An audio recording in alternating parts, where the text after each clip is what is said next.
All right, folks. Welcome, welcome. Welcome to the Wanda Coleman Theater. Welcome to Beyond Baroque Literary Arts Center. Tonight's a very special night because we're celebrating some Pushcart Prize readers, some winners. So let's give it up for them tonight. Yeah. Thank you for being here. Thank you, Lou, especially for putting this on for all of the authors.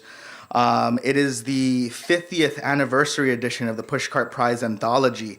It features new work from second-time winner Lou Mathews, of course, and along him tonight, we are going to be hearing work from Tommy Moore, Kim Samek, as well as work from the poet Michael Mark and Melissa McKinstry. So please give it up for them one more time, and thank you again for being here. My name is Jimmy Vega. I am the interim executive director of Beyond Baroque. Thank you. I'd like to start by acknowledging Beyond Baroque's presence on the traditional, ancestral, and unceded territory of the Tonga peoples.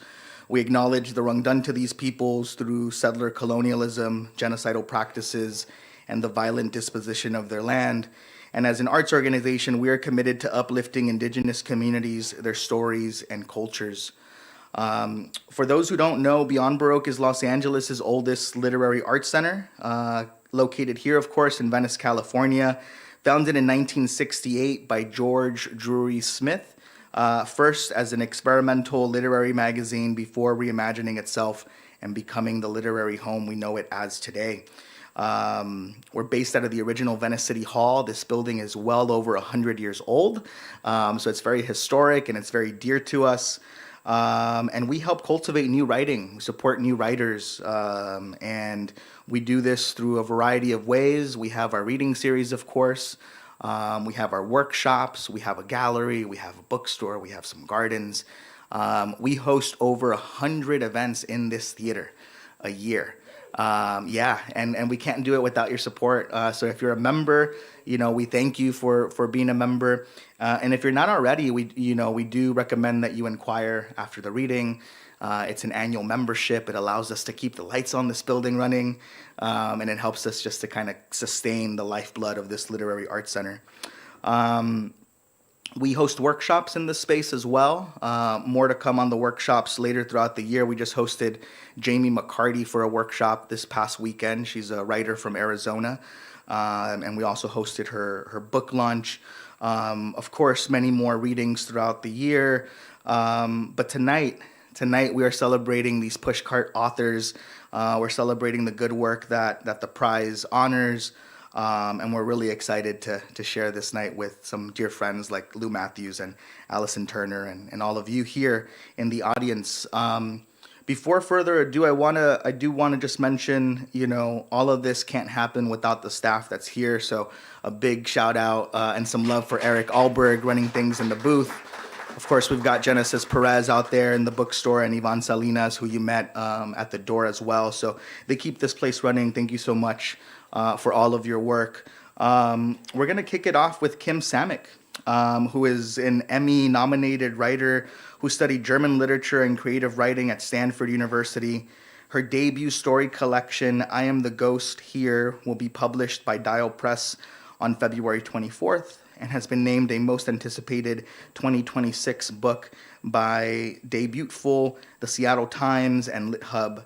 Her fiction can be found in Guernica, Ecotone, Southern Humanities Review, Gulf Coast, Electric Literature, North American Review, Chicago Quarterly Review, the Threepenny Review, Story Magazine, ZYZZYVA, the Pushcart Prize anthology, and others, and has also received special mention in the Best American Short Stories.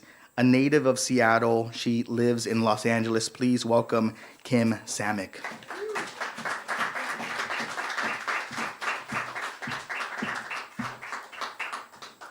Thank you. It's an honor to read here. And also thank you to Bill Henderson for supporting small presses for 50 years. I'm going to read from my story. It's called Easement. I got a letter from the government claiming an easement on my leg. I had just moved into this house and didn't think much of the notice. A few months later, an official in a yellow vest and a hard hat knocked on my door. He was carrying a machine that looked like a hole punch, but larger. He said he was here for my big toe. "You received the easement notice." I nodded. The removal was swift. Before I could say ow, he had placed my big toe into a Ziploc bag and was sealing it up. He said he would only need it for a few days before he would bring it back. I felt wobbly without my big toe, but I did my best to conceal my unsteadiness. If I focused hard enough, I could walk normally. I only needed to get by for a few days. After the man left, I slipped on some closed-toed shoes so I wouldn't have to look at the gap where my toes should have been. Several days passed, and he didn't return. I was afraid I'd been scammed. I pulled out my easement letter and took a closer look. I realized just then that anybody could have written a letter like that. Maybe there was no easement. Maybe I was stupid for giving him my toe without asking more questions. I'd already been the victim of scammers who called my phone all day. At first, I thought they were trying to sell me things, but whenever I picked up, they hung up. I couldn't get any of them to explain why they were calling me. I soon found out I wasn't the only one targeted. When I went in for my pap smear, my OB received several calls while I was in the stirrups. She said her lines were tied up and patients in labor were often unable to reach her. "That's a shame," I told her. We commiserated over the unpleasantness of this puzzling scam. Later, I met a hang-up caller while in line at the DMV. He was never not calling someone, even when it was time for his appointment. As we walked out to our cars, I asked him what his endgame was. He said he was paid to disrupt the peace. By whom? He shrugged. He said it was one of those jobs you could get in the gig economy, like providing ride shares or delivering groceries. He had no idea who had hired him. He'd gotten his jobs off a task website. Task Jackal? He nodded. I was angry at first. I told him I was sick of being hounded by people like him. It didn't matter if I was on the toilet or trying to sleep, the phone kept ringing. If I turned it off, I missed an important call from my parents. I asked the man how he could live with himself, ruining people's lives like that. He shrugged and said a person had to do what they had to do to get by. He needed to pay off his sister's medical bills. She'd been in a car accident and was paralyzed from the waist down. I told him that was no excuse for destroying people's mental health and that he should find a respectable career. A few months after I met the hang-up caller, I was laid off from my job as a weather person due to declining ad sales. I needed to find work fast. My rent had crept up and so had the utilities. Water was expensive these days. There was so little of it. I tried driving rideshares for a while, but the job didn't pay enough, so I switched to disrupting the peace. I made hundreds of calls each day. I was given a special phone number that was exempted from the phone bank and didn't ring all day. What's the scam? People would ask when they picked up the phone. They sounded desperate to know. Sometimes I would shout, "There is no scam, I'm calling to piss you off."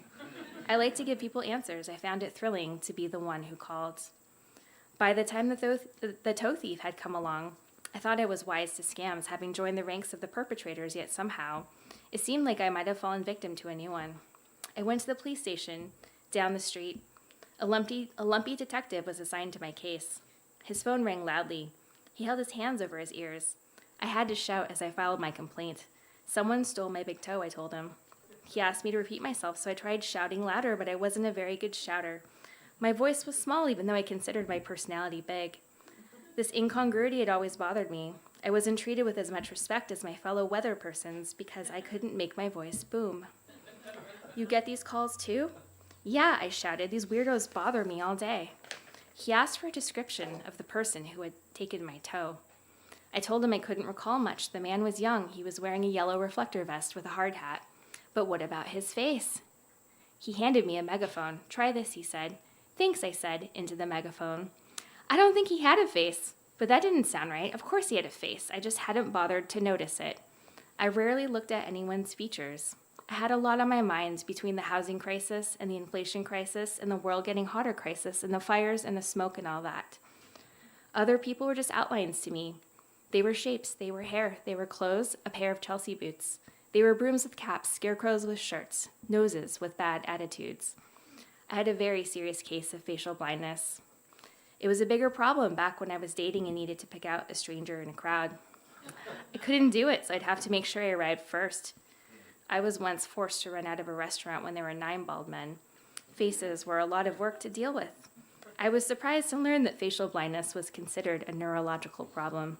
I didn't feel like someone with a neurological problem. I didn't make friends because of this condition. Then the pandemic came along and shut me in.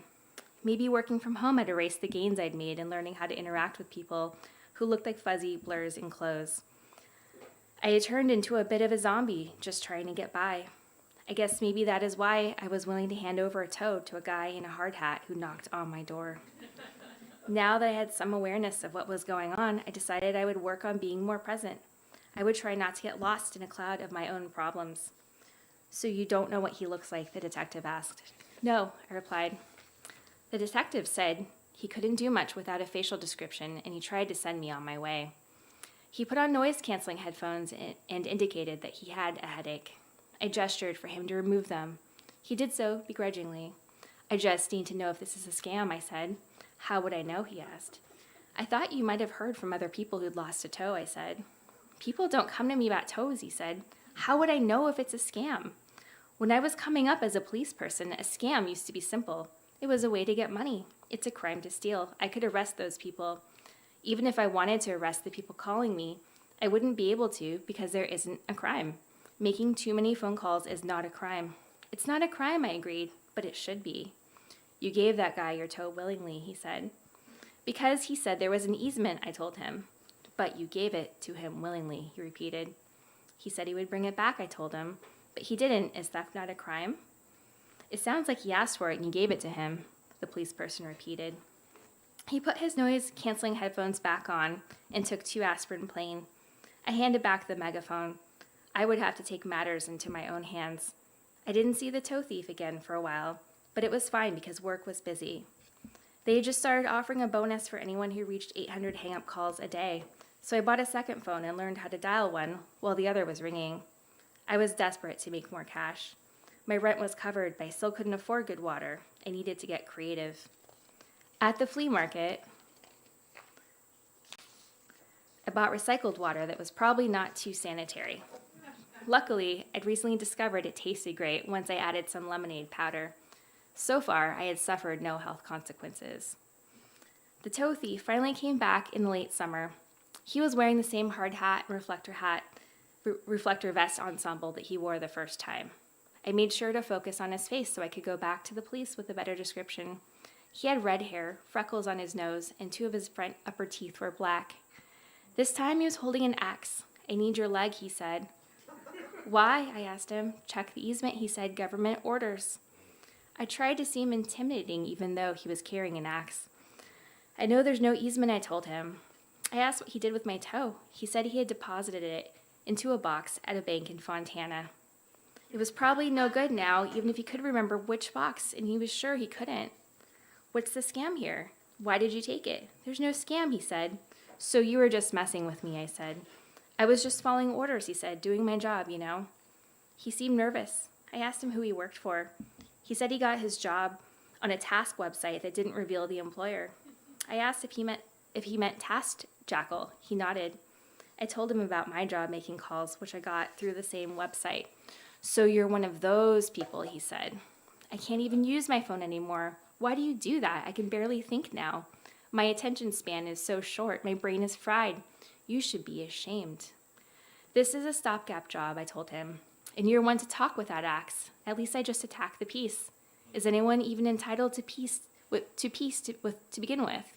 Who said it was a right? Who said you were entitled to a leg?" the man asked. It was impossible to argue with him. He was the kind of person who would choose a position that was so ridiculous no one could pick it apart. Then he suddenly sat down on my porch like he was tired. He wanted to know if I liked my job. "It's a fun gig," I said. "No benefits or anything, but the pay is all right." It seemed like a thought occurred to him just then. "Can I come in and escape the heat for a bit?" I told him he could only come in if he set his axe down. He stood up and flung it against the side of the house. It remained there stuck in the wood siding. I didn't know what to say, so I didn't say anything. He seemed very thirsty, and I felt I should help him. Inside, I handed him a pitcher of lemonade. He was grateful to hydrate. He held the glass as if it were precious, as if he'd never seen lemonade before. I poured him another glass. So I'll stop there. It goes on from there. Thank you.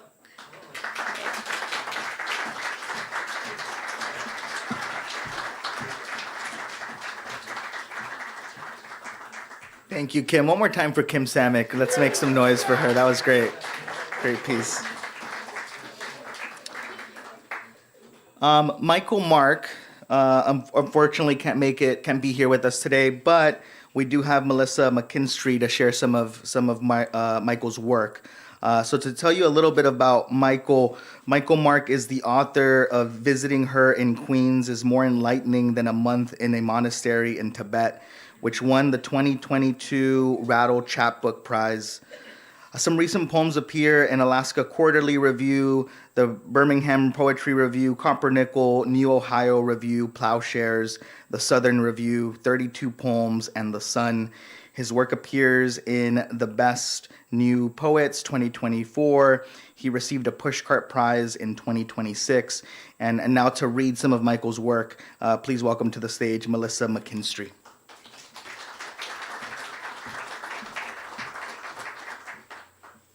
Hello, I'm so happy to be here with you all.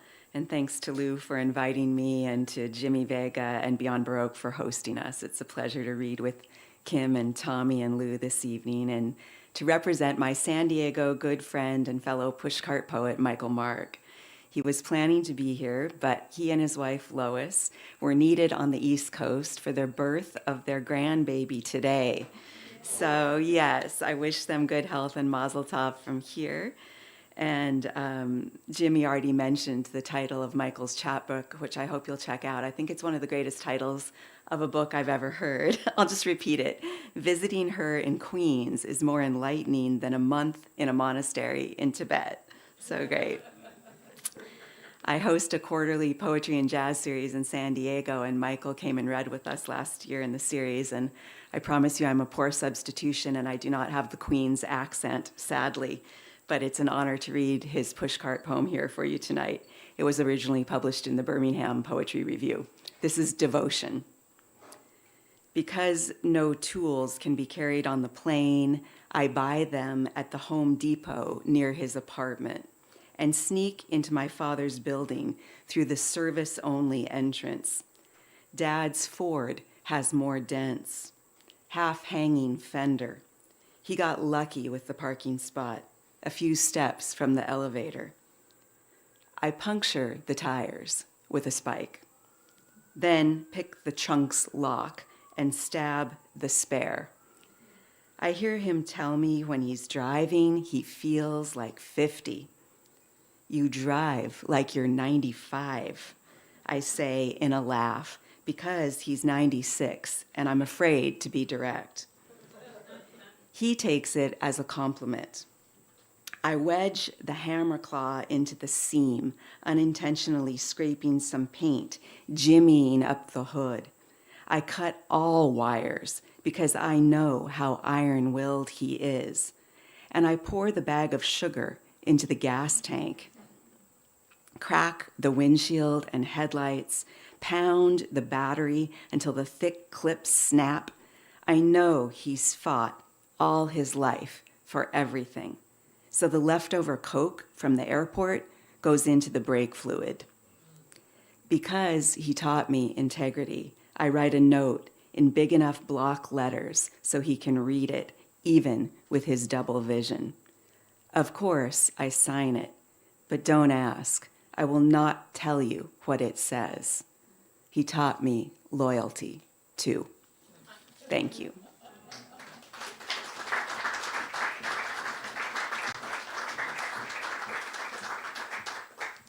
Thank you, Melissa. And congratulations, Michael and your family. Up next, we have Tommy Moore, who was born in Santa Monica, California. He works as a producer and director, creating entertainment, documentary, and commercial content. In 2013, Tommy was one of 6 writers selected for the PEN Emerging Voices Fellowship. His writing has been published in Akashic's Books Noir series, Santa Cruz Noir, and in Chicago Quarterly Review. In 2026, he won a Pushcart Prize for his short story, This Is You. Please welcome Tommy Moore.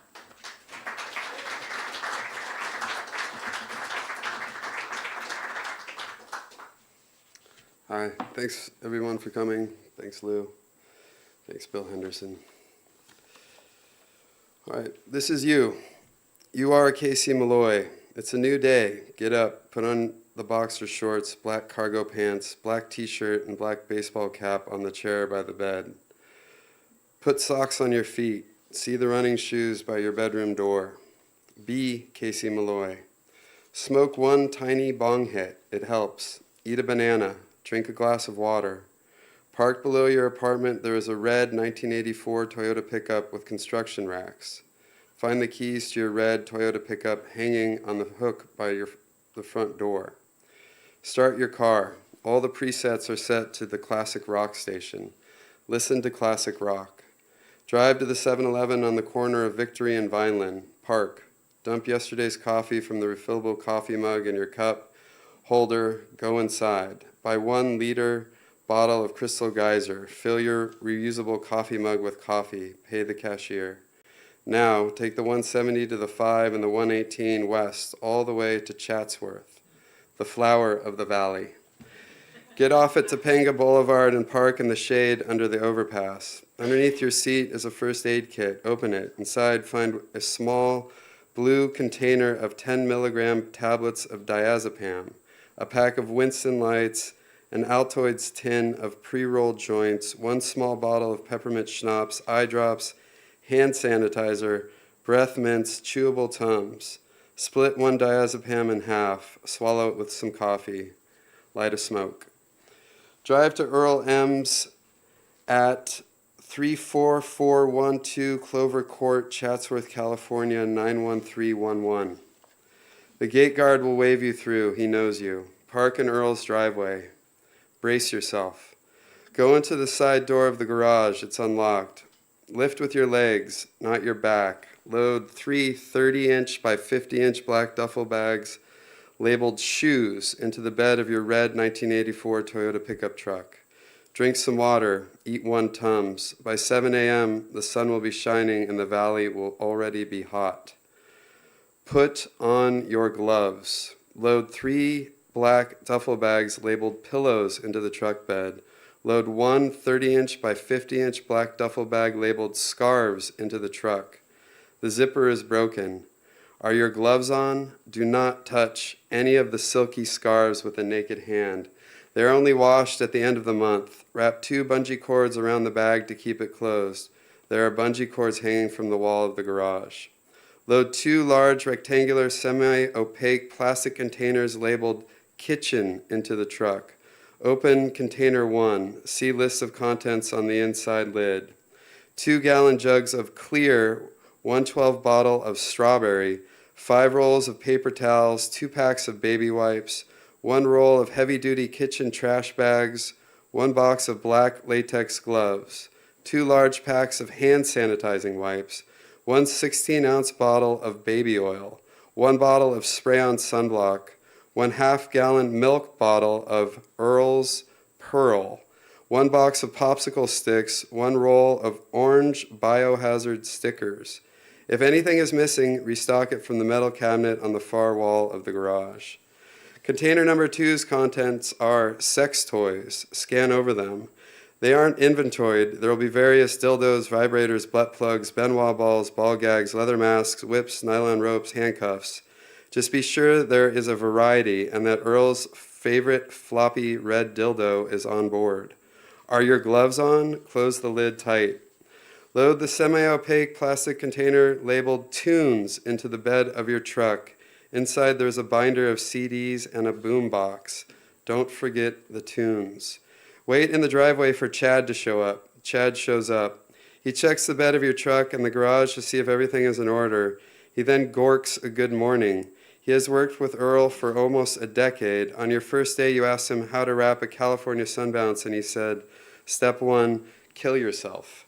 He's wary of you, you know it, but tell yourself that Chad has priorities, and the riddle of Casey Malloy isn't one of them. Enthusiastically load the cases of strobes, light stands, C-stands, scrim jims, sandbags, flags, the clamp crate containing A-clamps, super clamps, Mayfers, Cardinalinis, C41s, J-hooks, the Apple boxes, extension cords, FX fans, compact leaf blower, and adjustable rolling stool into Chad's white van. Chad may come to believe in you, but still, he won't like you. Earl doesn't want you in the house. Chad goes inside and brings out 2 camera bags. Don't offer to help him. After the camera bags are safely secured inside the van, Earl steps outside. Earl has retinitis pigmentosa, tunnel vision. He also has a bad back and is lactose intolerant. Earl rides with Chad in the van. Assume they're talking shit about you. Hate them. Hate everyone you work with. It'll make your day easier. Don't try to follow Chad on the freeway. Take your time. Smoke a Winston Light. Check the call sheet for the Benedict Canyon address. Make sure you are wearing the black baseball cap. You always wear that hat. Never take it off. When you arrive at the location, you will see Earl in front of the house. Say, Hello, Earl. His vision is getting worse every day, and he won't immediately recognize you. He will engage you in small talk, ask you if you've lost weight, gained weight, when did you grow that mustache, why did you shave off your mustache, laugh. Good one, Earl, and then pick up some gear and move it. He's self-conscious about being almost blind, and he doesn't acknowledge that he can't recognize you, but yes, he too will come to believe in you, Casey Malloy. If the makeup artist is Mara Cipriani, thank God, she only works when it's girl on girl. Place the strobe lights, balance a negative fill per Chad's instructions. He meters the light while you fire the strobes. Adjust the output from the packs until everything is balanced and the key light is 1/10 of a stop overexposed. Then stand on the mark. Chad shoots a test Polaroid of you. Then lie on the mark. Chad shoots another test of you. He takes the Polaroids to Earl. Notice they chuckle. The light isn't right. You reset the lights and adjust the output of the strobe packs. Chad shoots another Polaroid. You get the thumbs up. Now, take Earl's rolling stool and put it where Chad was standing when he took the last test. Mark the floor with tape. 4 Polaroids are taken of you on this setup. They leave these Polaroids lying about the set. Collect them. Collect them. Keep them in one of the large pockets of your cargo pants. Why? Don't ask why. On average, over 100,000 people move to Los Angeles each year chasing dreams. Take a leftover plastic Vons shopping bag from the craft service and put an orange biohazard sticker on it. Clamp the biohazard bag to a C-stand. The talent arrives. There are 2 girls and a guy. Keep a safe distance. Smile. Do not let the talent touch anything. Tell them if they want a snack from the craft service table, if they want to listen to a different CD, if they want a tissue, tell them you are here to help. Tell them that you will get it for them. The last thing you want to do is to eat chips from a bag after they've had their hands in there, after their hands have been in each other's assholes, pussies, after their hands have been stroking cocks. The first setup is girl on girl. They're friends. They are gentle with each other. They throw in a playful spank. It's a cum-free setup. The girls are in a good mood. Earl stops shooting and calls for a deal check. You check the deal. Get down and take a good look. Is her pussy free of any white flecks, smidges, lint, etc.? Hand her a baby wipe. Do not hand her the whole box. Remember, do not let them touch anything. She's done. Hold open the biohazard bag. She tosses the wipe inside. Check the deal again. The deal is good. The morning has become a hot early afternoon, and now there are flies. The talent can't shoo them away. That's your job. You stand just out of frame with a small electric leaf blower. Earl shouts, "Blow them out, but don't fuck up their hair." Chad laughs. Eat lunch. Now it's guy on girl inside. On the couch, right before the shoot begins, the guy may go into a corner just off set and do something to his dick. Give him some space. Back on set, he will engage the girl, after asking permission, in some sort of personal kink to get himself aroused. While the makeup artist is applying the final touches to the girl, he may eat the girl out or suck on her toes. She will ignore this attention. She's somewhere else. Then it begins. Keep the lube on an apple box standing by. Do not misplace the lube. This is like watching animals fuck.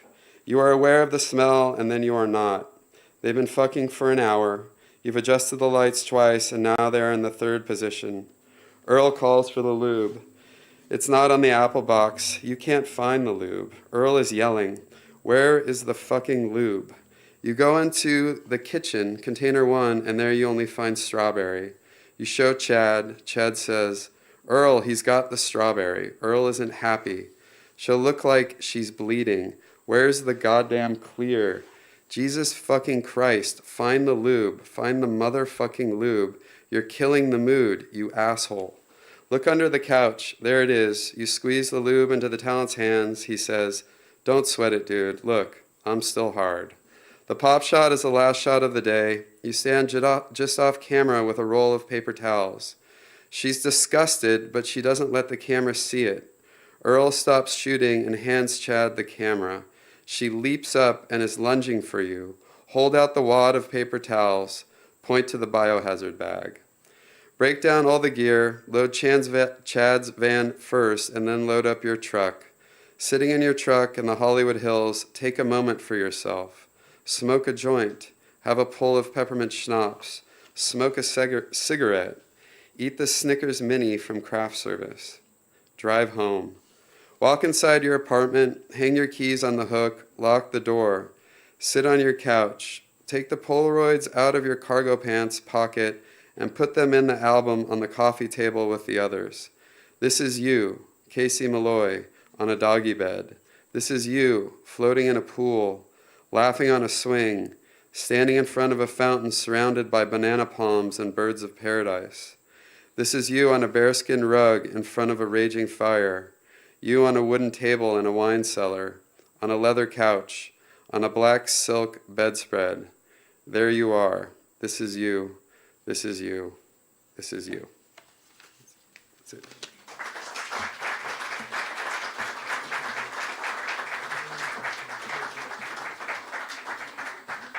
Tommy Moore, folks. Give it up one more time.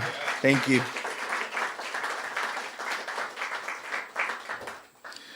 Melissa McKinstry hosts quarterly poetry and jazz evenings and curates a community poetry in San Diego. Her poetry appears or is forthcoming in many journals, including Beloit, Adroit, Narrative, and Best New Poets 2023 and 2025, and was selected for the 2025 New Ohio Review Literary Prize and a 2026 Pushcart Prize.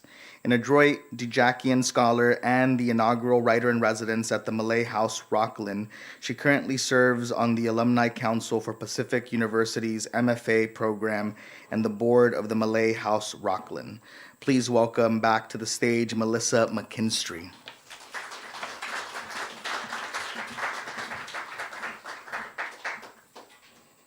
Thank you.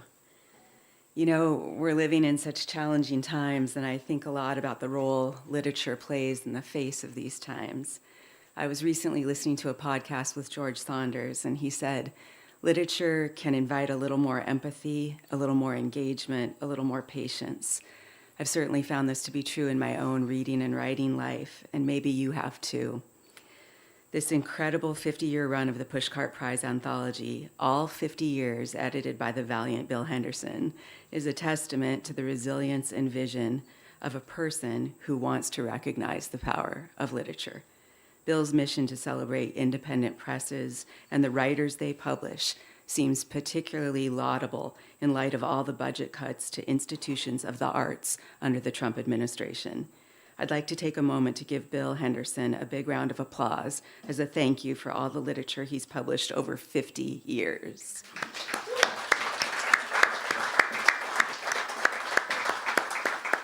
Thank you for joining me in that.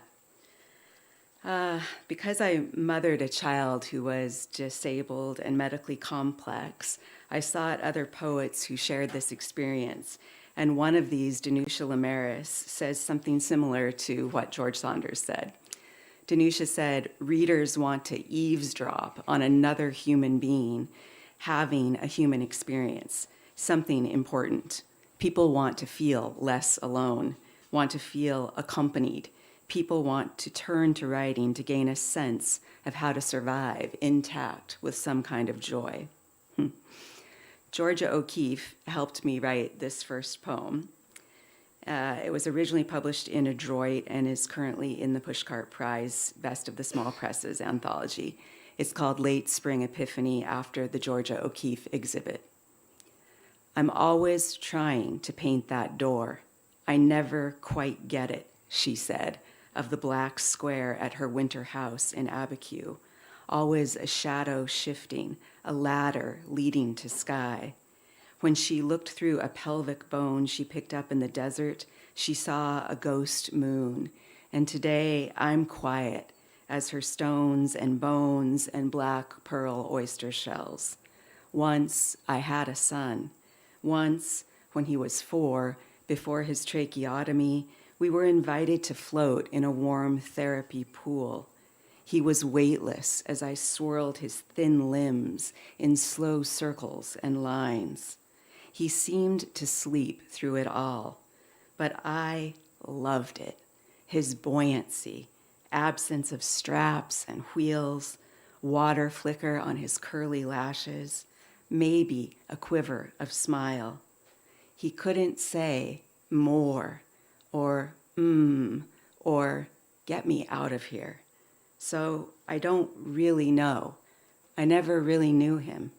He kept himself to himself, maybe grew very small to survive. He was a dark door, a box of bones, a soft, gone tabernacle.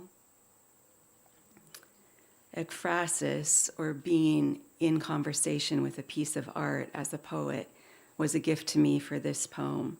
It invited me to be able to explore details of O'Keeffe's studio and painting in order to explore details of my own life. And it also allowed me to whisper something I might not otherwise have been able to say. The next poem I'm going to read is another example of ekphrasis. It's written in response to a jigsaw puzzle of a Vasily Kandinsky painting titled Dominant Curve. This poem was published last fall in the New Ohio Review. Ways to wear it.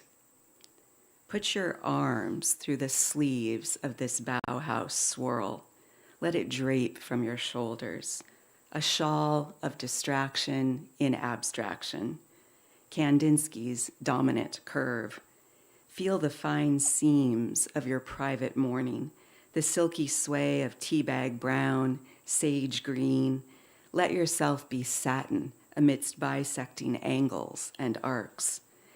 You might find a hidden pocket. You might hold on to what isn't. When my son was young, no one knew why the toggle of his jeans didn't fit. I kept slippering down hallways to brush my teeth in fluorescence, the smell of hospital soap deep in my skin. Each day, a moving staircase of dread with a hair's breadth handrail, a repeating pattern of unpredictability, cut on the bias, selvage-edged. His small, misshapen head, tiny, useless feet curved like lyres, little hands, always infant dimpled. When he died, 26 years later, he was still surreal. But let me tell you about his eyes. Blue riders, blue mountains, blue roses. He was the dominant curve of my life. Somehow Kandinsky painted it all. So I clipped a jigsaw of it together, over and over, after, the dining room table like a wall at the Guggenheim. This canvas, my favorite kimono. If this piece feels soft and worn to you too, pull it close, shrug it up around your neck. It's quiet inside these colors, a place you can hear how things were. All those sharp pins and needles tacked these shapes together to be basted, then stitched, hemming in what I couldn't believe. I was going to live a life impossibly imperfect, full of chaos, full of not knowing, full of my son's suffering. I was going to live a life designed by a dominant curve. Kandinsky said, everything starts from a dot. Thank you. After my son Charlie passed away, my husband Doug and I felt the emptiness of the house keenly, and it took us a while to begin moving around in new ways and to realize that we might take a trip. And this next poem arose from early travel. It was published last fall in the wonderful international journal Magma that rotates editors for each issue. It's such a great practice. And this is I'm Not Pushing a Wheelchair Anymore or Bathing Any Body Except My Own. I watch a mother prop the ankles of her daughter up and out of her candy apple red wheelchair, then place hands on the young woman's sides to guide her halt and hitch to the railing. Behind me, the cafe owner clatters chairs. Espresso, cologne, and body odor swirl the crowded steps. On the promenade, this girl takes an unsteady step away from her chair, pulls a funny face as her mom snaps a photo. The spires of La Sagrada Familia piercing the haze behind her. Marguerites twin her braided crown like a Frida Kahlo homage. And yes, metal braces frame her Doc Martens from heavy feet to knees. I know this mom has brushed the girl's hair and teeth, dressed her in skinny jeans, and now this woman-child squawks and sticks out her tongue. I don't know whether this mother holds a soft spoon to her girl's mouth at each slow meal, seals tape on each diaper, or draws syringes full of sticky red meds to ward off seizures. Is it terrible that sometimes my grief feels like relief? Barcelona spreads like a painted fan beyond the steep stairs, sweeping up Montjuic from the magic fountain, my first time in Spain. First trip since my son died. I don't know where this mother has parked the adaptive van, nor how she chose this place, this day, the Musée National d'Art de Catalunya, the grand marble staircase guarded by two sculptured muscular women. When clouds of pigeons lift from these huge stone goddesses, the young woman's hands flap, a small myth of wings, her tight red sweater, bright and defiant. I'd like to switch gears a bit now to share a love poem written to capture the wilderness, the wildness of New York City in the springtime. Maybe you've seen it in that blush. It's also a kind of homage to the New York poet Walt Whitman and Frank O'Hara's lunchtime poems, and of course to my own beloved. This poem was first published at Frontier Poetry, and it begins with an epigraph by Frank O'Hara. He said, "In a world where you are possible, my love, nothing can go wrong." This is Ode to My Vitruvian Man.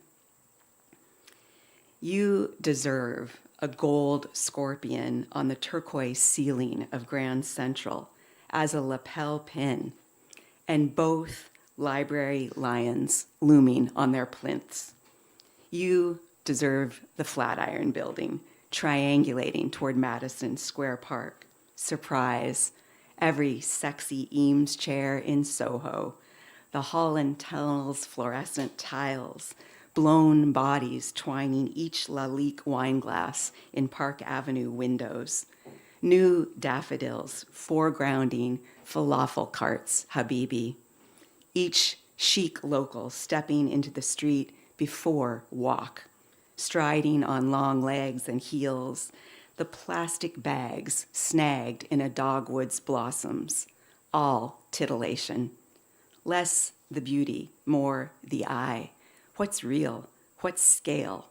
Lex and 24th is the world's sweet navel, full of earthenware lamps, faux lambskin throws, and high cheekbones. The mezzanine of the hipster freehand is dim and close. At the Neue Gallery, my orange kimono blends into the larger-than-life foiled klimps guarded by a roomful of knights in armor. You deserve it all.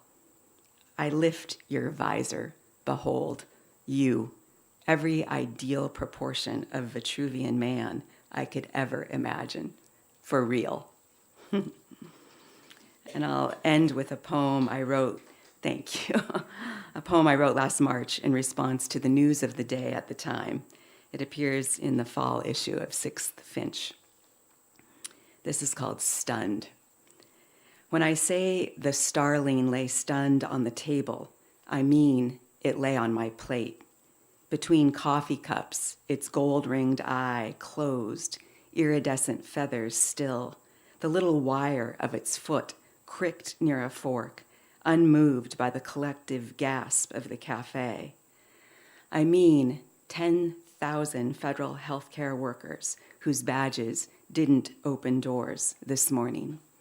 When I say the starling lay stunned on the table, what I mean is omen, head on the plate, orange beak, and avocado, ragged-edged wing. I mean Project 2025, the Kennedy Center commandeered, the Smithsonian scrubbed. When I say the starling lay stunned, I mean the shot of it hitting the glass stunned us all.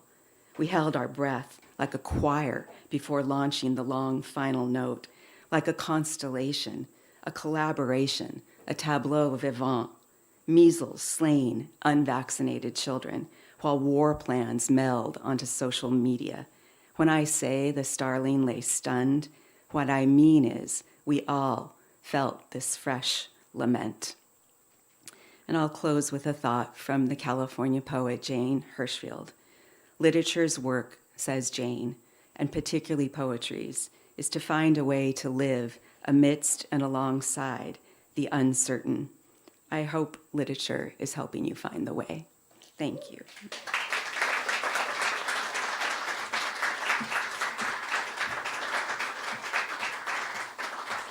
Melissa McKinstry, thank you.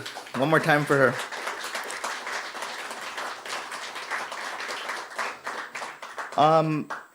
before we end with our beloved Lou Mathews, big shout out, big love to Bill Henderson, who has been named numerous times this evening. I want to make sure that we also here at Beyond Baroque echo the work that he's been doing for 50 years, for putting together this wonderful anthology year to year. And then, to have Lou kind of bring us all here tonight to celebrate some of that work. But without further ado, Lou Mathews is the author of the novels LA Breakdown and LA Times Best Book and Shaky Town, longlisted for 2022 Tournament of Books, both from Tiger Van Books. He has received 2 Pushcart Prizes, a Katherine Ann Porter Prize, and California Arts Commission and NEA Fellowships in fiction. His new novel, Hollywoodski, has just received a starred review from Kirkus. His short stories have been published in ZYZZYVA, New England Review, Short Story, Black Cloak, and more than 40 other literary magazines. He has taught in the UCLA Writers Program since 1989. Please make some noise for Lou Mathews.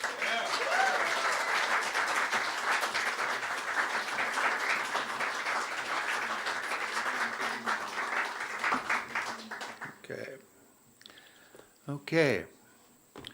I have to thank Bill Henderson and Jeannie Chips and the staff of the Pushcart Prize. This is my second Pushcart Prize. First came in 1990-91, so only 35 years between. But I have been a contributing editor for those 35 years and have had a couple of special mentions during that time. Pushcart Prize is a wonderfully eccentric and honorable project to be part of, and I'm very pleased to have been asked to be one of the 2 prose editors for the 2027 Pushcart Prize. The story I'll be reading from tonight, Desperate Times, Desperate Crimes, was originally published in the New England Review, and it's part of my new novel, Hollywoodski, and there's lots of copies available here tonight. Our narrator, Dale Davis, is a self-described faded screenwriter. When his friends say, "Don't you mean a failed screenwriter?" Dale replies, "No, poets can fail. Screenwriters can only fade. The bar is set too low." At this point in his checkered career, he's at a particularly low ebb. His landlord is dying, which means his rent is going to go up, and he's having to scramble to raise cash. I also realize at this point I'm all that stands between you and some good wine and pizza and Ann Carly's brownies, so this isn't going to take too long. It's going to be about a little over 20 minutes. Story is set in 2010, and do understand that the opinions of the narrator, Dale Davis, are solely his own. Don't confuse them with mine.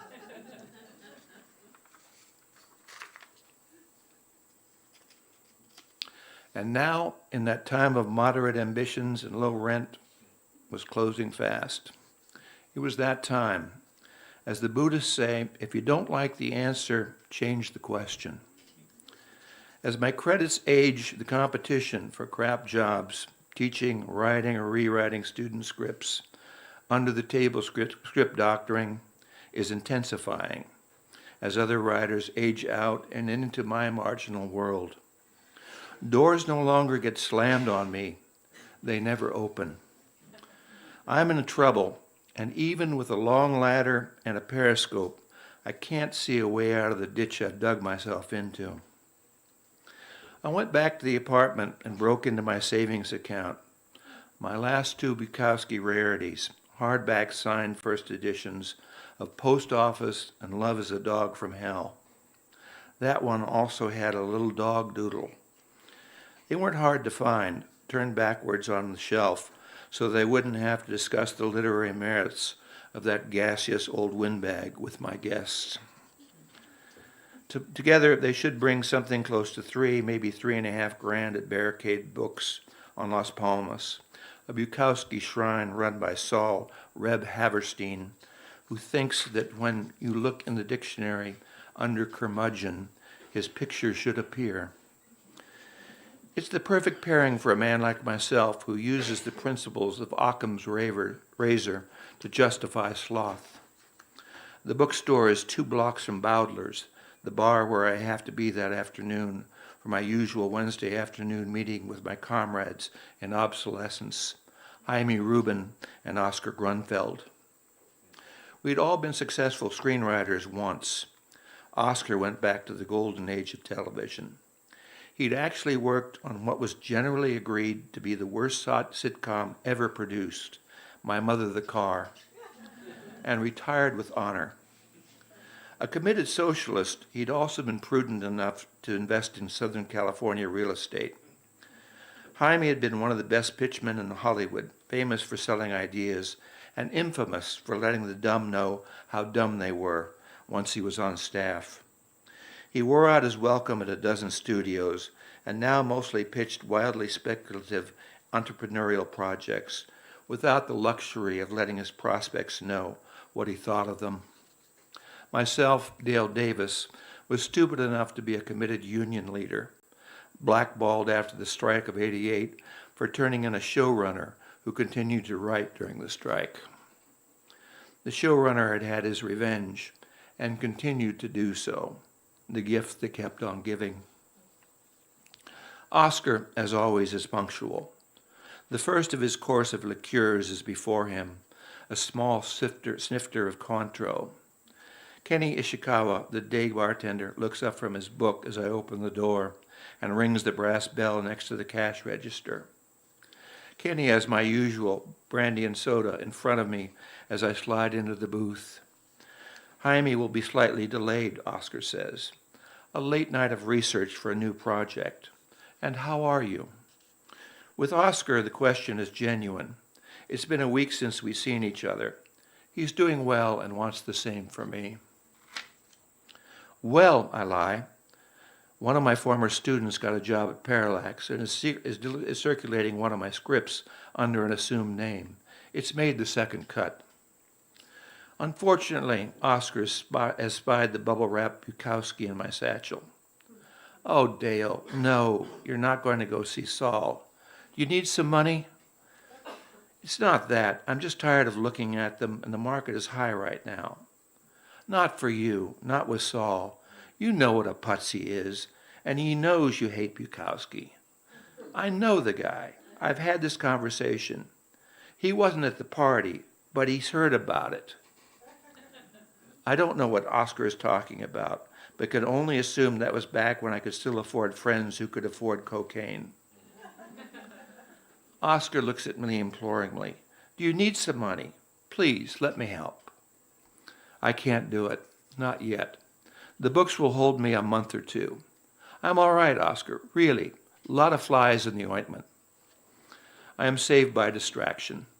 The front door cracks open. The white sunlight of Los Angeles streaks in, and Jaime Rubin slides through.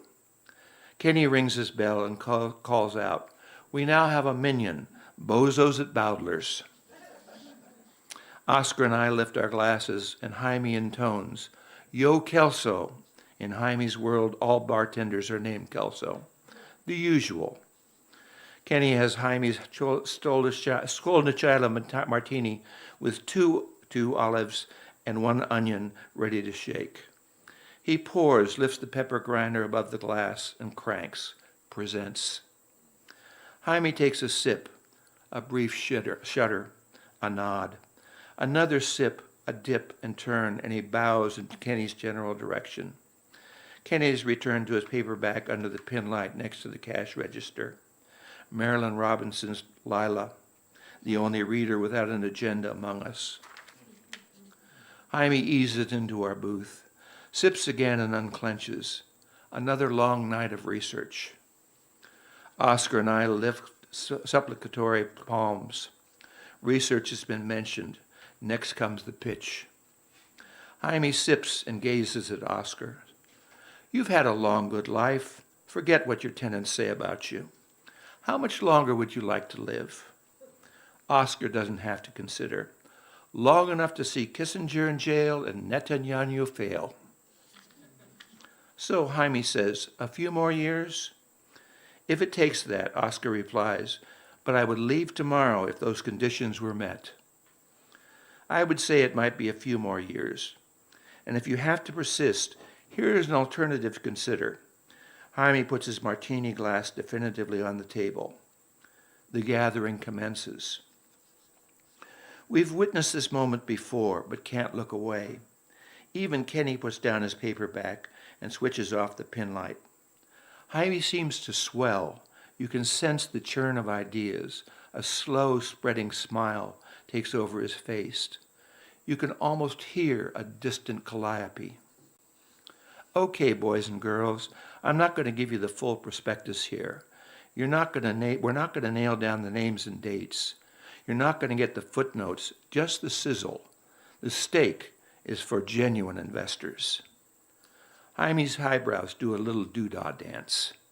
He's approaching full twinkle. 1954, a guy named Clive McRae at Cornell sews together an old rat and a young rat. This is not transfusion. This is linkage, parabiosis, constant flow. Old rat blood cycles into young rat, comes back refreshed. New outlook on life. Young rat, not so good, but manageable. He gets a few extra pellets for his troubles. Doesn't kill the old fuck he's sewn onto. Extrapolate. Oscar seems lost in thought, which means I have to step up. Fountain of youth time? No, no, no, and no, Jaime says, eyebrows dancing in rhythm. It's like Groucho Marx and Frida Kahlo ending a tango. Fountain of youth is gulp, swallow, I feel better. That's transfusion. The real cure takes commitment. Old body joined surgically to young body, not a temporary boost. We are talking transubstantiation. The 3 T's, time, together, tethered. Later studies confirm the earlier finding. 2004, Harvard Medical, stem cells revived. Stanford, 2006, brain functions improved. Nice spa visit for old rats. For young rats, not such a great deal. But again, in the lab, controlled circumstances. Let's take it outside the lab. Out on the street, how do you get young rats to cooperate?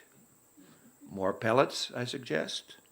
But we're not in the lab anymore. Who wants pellets? We need volunteers. Sadly, I still like to provoke Jaime. Is this the homeless solution? Not good donors. My clients, the rich, the elderly, are going to want pristine, healthy blood. Oscar comes to life, head tilted merrily, hand raised. Unless they want to get younger, healthier, and high. Terry Southern, blood of a wig. Oscar trots out his heroes with regularity. Terry Southern is one, and we know the story he cites. Jaded heads in NYC seeking the ultimate high. Pints of paranoid schizophrenic blood, fresh from the lock wards at Bellevue. Jaime ignores him. He looks at me.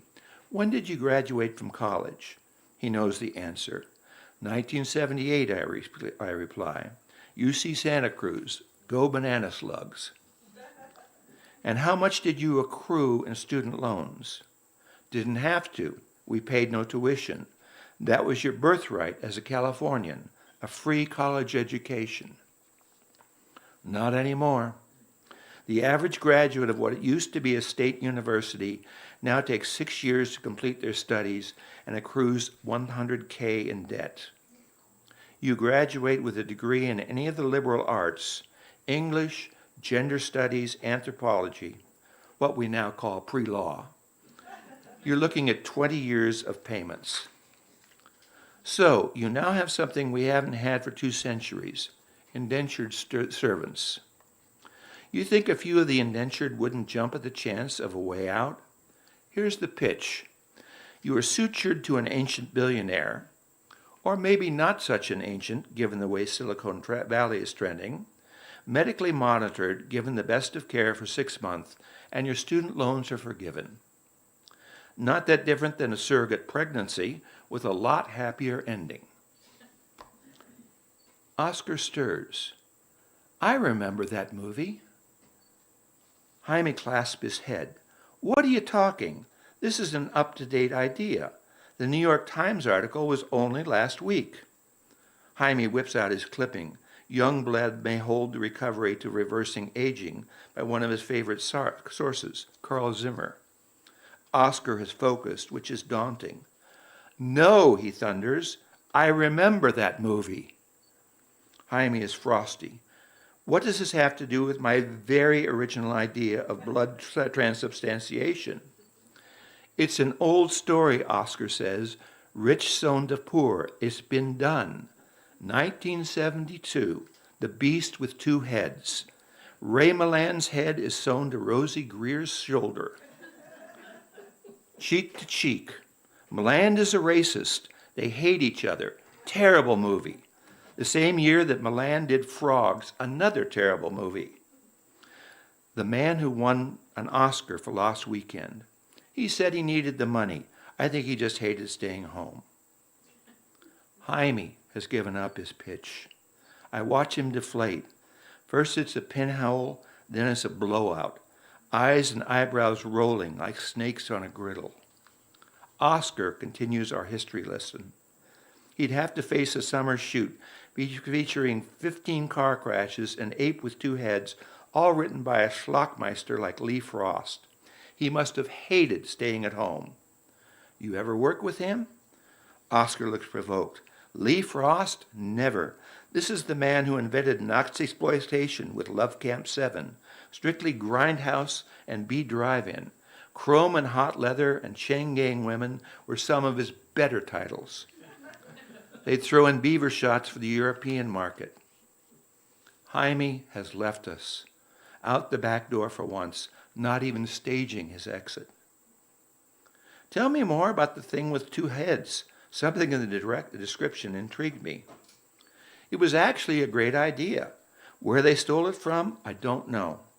Milan plays this world-renowned surgeon, a genius at transplants, dying of cancer. His body is wasting, his brain is full of ideas. He knows a cure is on the way, but he can't wait. He's pre-cryogenic. He's not Walt Disney, no head in the ice. He decides the solution is his head on a healthy body. He has a friend who's head of all the prisons in the state. A healthy prisoner plucked from death row will be the donor. Those about to be executed are told that it's an experimental medical program. No more than that. Sounds like a good deal for both sides. Both sides are disappointed. Rosie Greer, because he has a nasty head next to him, and the good doctor, because he's somehow forgotten that 90% of the prisoners on death row are black, and he happens to be a Mississippi racist. As I said, the situation is intriguing, but the Schlockmeister side takes over, and from there, you have a half-hour motorcycle chase with 15 car crashes. Downhill from there. Such a waste of a good idea. Oscar finishes Cointreau and raises the next liqueur in the set, creme de menthe in a tulip stem glass, and a toast, actually a curse in Yiddish. Lee Frost, Yemek Shmo Shelerven. It sounds like he's gargling razor blades. And in English, there is no suitable translation. May his name and memory be erased as close as you can come. I remain intrigued, I'm not sure why, but the itch to the base of my skull, the one that every writer knows, tells me that I'm on the hunt. It is a good idea, I tell Oscar. Certainly a better one than Guess Who's Coming to Dinner. I wonder who holds the rights. The audience is there, Oscar says. He's halfway through the creme de menthe and enjoying himself. Of course, if you really want to mix your metaphors and your crowds, combine the thing with two heads and blood of a wig. Put George Burns' head on Dennis Rodman's shoulders. He cackles. I take my leave. It's 4:00 and Barricade Books is about to open. I take my time walking the long way down Hollywood Boulevard, past the supply sergeant, home to all things camouflage and war surplus.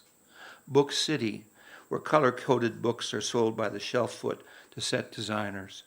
Musso Franks, and then the turn towards Las Palmas. Oscar is a little wrong. I don't hate Bukowski. I think he's written 1 2/3 good books. Ham and Rye and Post Office. I also think he's sloppy, repetitive, lazy, repetitive, sentimental beyond Hallmark. Did I mention repetitive? And he has a problem with women. Now, that's an odd take for a man like myself who's been married 4 times, but my problems are the opposite. Bukowski doesn't like them very much. Barricade Books keeps odd hours, 4 to midnight, Wednesdays to Sundays, geared to the store's primary source of income, drunken screenwriters, actors, directors, producers, and executives drifting down from Musso Frank's a block away, looking for overpriced books and broadsides by the drunken poet they think they'd like to be, Charles Bukowski. The curator, Saul Reb Haverstein, a paunchy man in a neon yellow tracksuit, blocks the doorway as I approach and issues his customary greeting. "What do you want? You buying or selling?" Apparently, this bit of local color thrills the yokels from Musso's. Reb's nimbus of hair is larger and whiter than last time, and so is the puff of chest hair protruding from his unzipped décolletage. In the past I've bought, I tell him, some nice Baudelaire. Today I'm selling Bukowski. He steps aside. The front window has a pull-down deep red glassine shade that blocks ultraviolet rays, preventing harm to valuable books and prints. But it also creates a weird red glow. It feels like you're inside a glass factory without the heat. The shop has become even more of a shrine to Bukowski than I remember. But then, of course, Bukowski is dead. Jesus, I think. God, I just remembered the party that Oscar was talking about. I hand over the bubble-wrap books to Reb, and he takes them to his desk, brings out a large square magnifying glass. 1995, first anniversary of Bukowski's desk, and 2 of my aforementioned cokehead friends, huge Bukowski fans, dragged me along to a memorial party and reading in Venice. After an hour and a half of drunken blubbering, recitations, competitive memories, and homages, I couldn't stand it. I took my place at the podium. I looked down at the sea of open-mouthed, expectant faces and opened my copy of Fires. I'm Dale Davis, and I'm going to read what is by far the best Bukowski poem ever written. Pause. You Don't Know What Love Is, An Evening with Charles Bukowski, big pause, by Raymond Carver. It still doesn't register. I was 2 minutes in before the booing started, and it was probably 3 minutes before some of the bravos rushed the stage and tried to drag me off. It took them a while. These weren't working-class louts, but the usual feeble white-collar Bukowski wannabes, and I was laughing so hard I was slippery. These are good, Reb says. Do you want to leave them on consignment, or do you want cash? I think cash this time, I say. I'm leaving for a location shoot in the Canaries next week, and it would be good to have a little walk around. Cash. Then it'll be $3,000 for the 2. You sure? Consignment would be $7,000. Let's make it cash, I say. So who do I make the check out to? You don't have cash on hand? In this neighborhood, do I look like a fool? What's the name for the check? Make it out to D.D. Davis. These books are inscribed to Dale. Is that you? Just D. Davis is fine. Are you Dale Davis?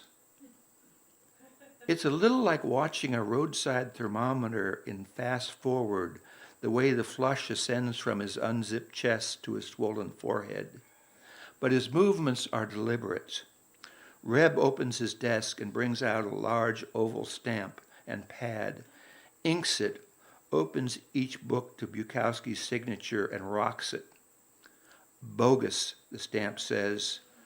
Reb signs them, then hands the books to me. Now try to sell them. Get out of my store, you insult to Buke. He pronounces buke to rhyme with puke, a mark of the true believer. Out on the street, I look at the convenient trash can, but it's a gesture I can't afford. They are still first editions, worth a couple of hundred each, even devalued, and they are definitely devalued. Reb is brought in to authenticate Bukowski's work. His opinion is accepted. If I can't sell them, they're great kindling for my funeral pyre. But right now, other are priorities. First, my friend Georgi, who used to work at Vidiot's until he compiled the largest private committed collection of videos and DVDs in SoCal. If he doesn't have a copy of The Thing with Two Heads, he'll know who does. And then my friend Shauna at CBS Legal, who will track down the rights for me by Monday.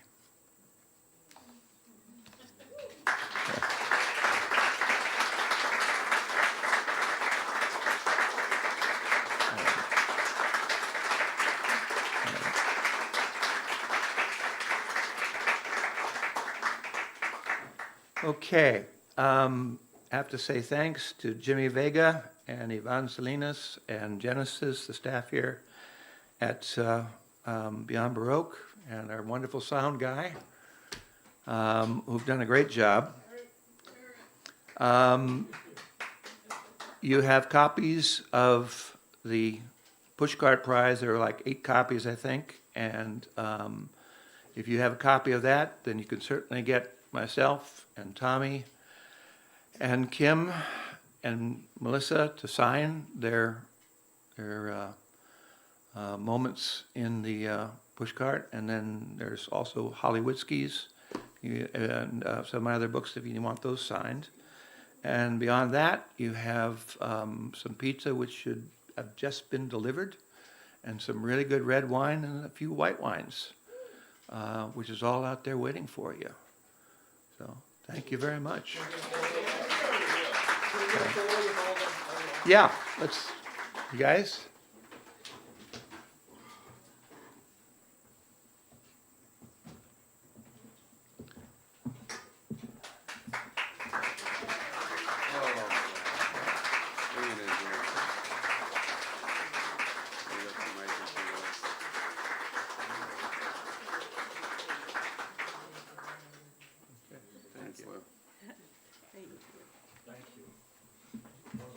Okay.